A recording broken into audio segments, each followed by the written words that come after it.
Hey guys, welcome back to the next day of my weight loss surgery series. I practiced saying that, could you tell? I know I'm wearing the same thing I wore in yesterday's video. Guess what? Because it's the same day for me, even though it's a different day for you. Hi, how are you?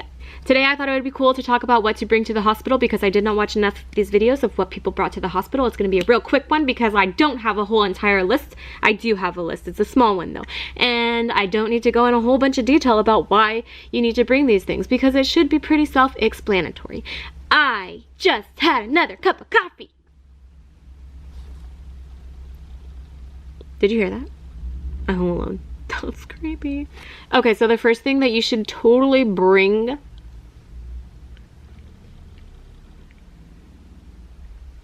I have a list of 7 things, and I'm gonna try to stay on topic because I need to hurry and get this video done before my husband gets home and I have to be embarrassed to film in front of him.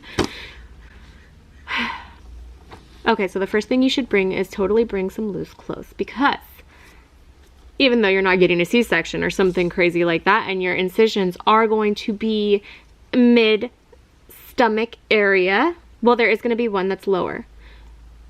At least in most cases. I've met a few people that theirs are a little bit different, but most incisions there's going to be 5 and there's going to be mostly above your belly button. There's going to be one under your belly button that could be closed depending on what rise pants you wear. If you're a little bit heavier, you probably wear medium to high rise.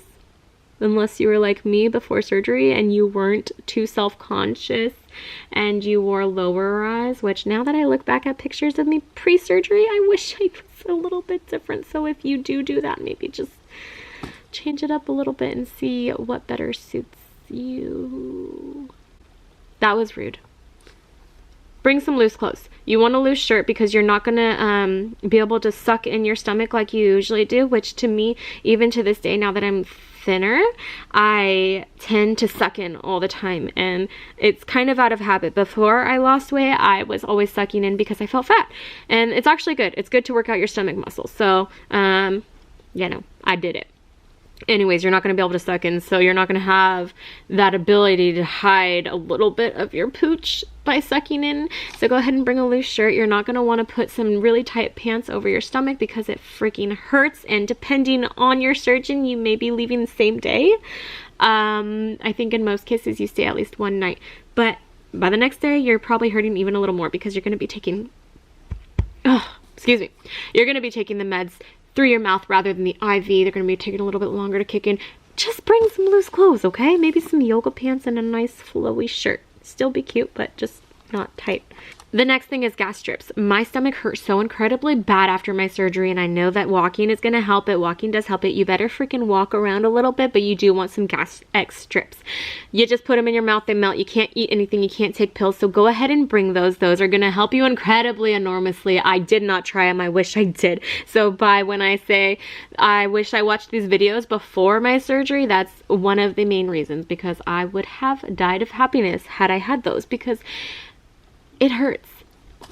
Now let me clarify, I've had surgery where they had to pump up my stomach before, and this was by far much more painful. So if you think you're prepared, you're not prepared. Bring those gas X strips, okay? You also should bring a friend or family member. I know that they're probably going to be bored sitting around for several hours / maybe staying the night with you, but when I was there, I did not have a nurse that seemed to care that much, which is crazy because I went to Santa Barbara Cottage Hospital, which is one of the highest ranked hospitals. They're usually so amazing when I go there or when my kids have been there, but my nurses just didn't seem to care, and not that they didn't care about me, but they didn't care to force me to walk. You're going to want to bring a friend or family member to take you to go walking through the halls because you need to walk. I know this because I did not do it again. And it's kind of embarrassing. Like, you don't want to say, hey nurse, can you come take me for my walk?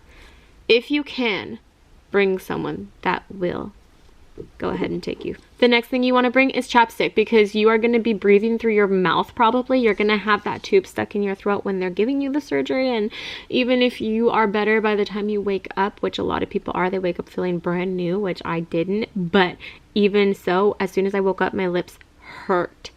I am kind of prone to chapped lips as it is, so maybe that was why, but just bring some chapstick because they're going to have your mouth open, the tube inserted, and it sucks and it hurts, and bring some chapstick. Bring your own pillow because if you've ever been in the hospital, you know that their pillows are super flat. They're not freaking fluffy, and your neck's gonna hurt. I didn't bring my own pillow and I wish I did, and there's not anything else to say about that. Just bring your own pillow if you're like a picky person that can't get comfortable. Bring some slippers because the who doesn't want slippers? Bring your slippers because you're gonna want to go walking around, and I clearly just bring slippers. You have to go walk around. You want to wear your slippers, non-slip slippers, by the way. All they give you is those ugly socks, and they're not comfortable because they're freaking,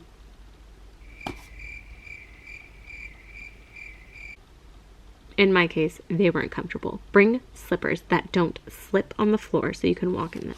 Bring some wet wipes because you're not going to be able to shower while you're there. You might have to poop or you might have to pee. In my case, I was on my period and it really hurt to bend over to try to go to the bathroom and pull down my pants and wipe myself, and it would have just been a lot easier and a lot cleaner if I had some wet wipes. Not to get too deep into that. I think it's self-explanatory. Plus, if you do have to stay more than one night, you do want to be able to wipe yourself and clean yourself, and just, And then obviously all the regular necessities that you would usually use, like your deodorant, your toothbrush, your phone charger, your phone. And I think that covers it. I am surprised that I got through that so fast, and I'm sorry for a very, very short video. I hope it helps you though. And when I say that, I mean, I did not watch any of the what to bring to your surgery videos before I went, and I didn't bring any of that shit. So good luck to you. In the cradles, profanities. I see the world through ice covered in ink and bleach. Cross out the ones who heard my cries and watched me weep.